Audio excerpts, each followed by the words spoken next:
First on reporter വിദ്വേഷ പ്രചരണം ഭരണഘടനാ വിരുദ്ധമെന്ന് സുപ്രീം കോടതി.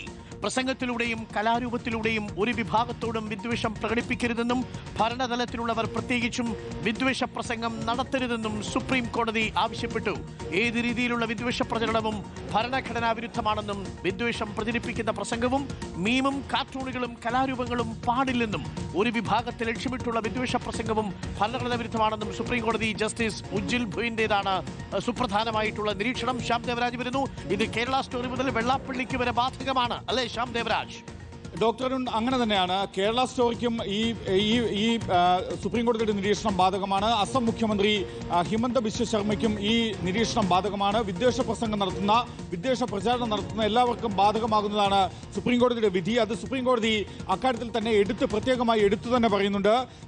വിദ്വേഷ പ്രചാരണം ഭരണഘടനാ വിരുദ്ധമാണ് എന്നാണ് സുപ്രീം കോടതി വ്യക്തമാക്കുന്നത്. പ്രസംഗത്തിലൂടെയും കലാരൂപത്തിലൂടെയും ഒരു വിഭാഗത്തോടും വിദ്വേഷം പ്രകടിപ്പിക്കരുത്, ഭരണതലത്തിലുള്ളവർ പ്രത്യേകിച്ചും വിദ്വേഷ പ്രസംഗം നടത്തരുത് എന്ന കാര്യവും കൂടി സുപ്രീം കോടതി വ്യക്തമാക്കുന്നു. ഏത് രീതിയിലുള്ള വിദ്വേഷ പ്രചാരണവും ഭരണഘടനാ വിരുദ്ധമാണ് എന്ന് ജസ്റ്റിസ് ഉജ്ജൽ ഭുയൻ തന്റെ വിധിന്യായത്തിൽ എഴുതുകയും ചെയ്തു.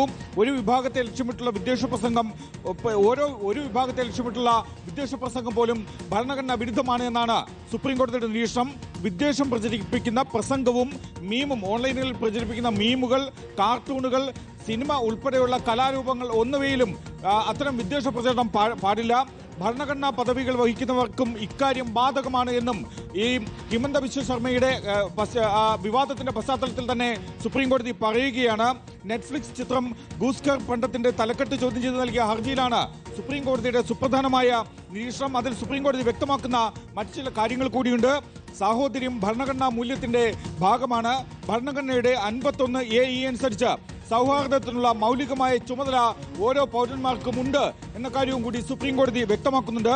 ഒരു വ്യക്തിയുടെയും മതം, ജാതി, ഭാഷ, പ്രദേശം എന്നിവ ഏതുമാകട്ടെ അതുവഴി അത് മുൻനിർത്തി വിദ്വേഷം പാടില്ല എന്ന കാര്യവും കൂടി സുപ്രീം കോടതി വ്യക്തമാക്കുകയാണ്. ഓക്കെ ശ്യാം, ഇന്ന് വൈകുന്നേരം കേരള സ്റ്റോറി കാണുകയാണ് ഹൈക്കോടതി. അതിനിടയിലാണ് സുപ്രീം കോടതി ജഡ്ജിയുടെ വളരെ പ്രധാനപ്പെട്ട ഒരു നിരീക്ഷണം ഇപ്പോൾ വന്നിരിക്കുന്നത്.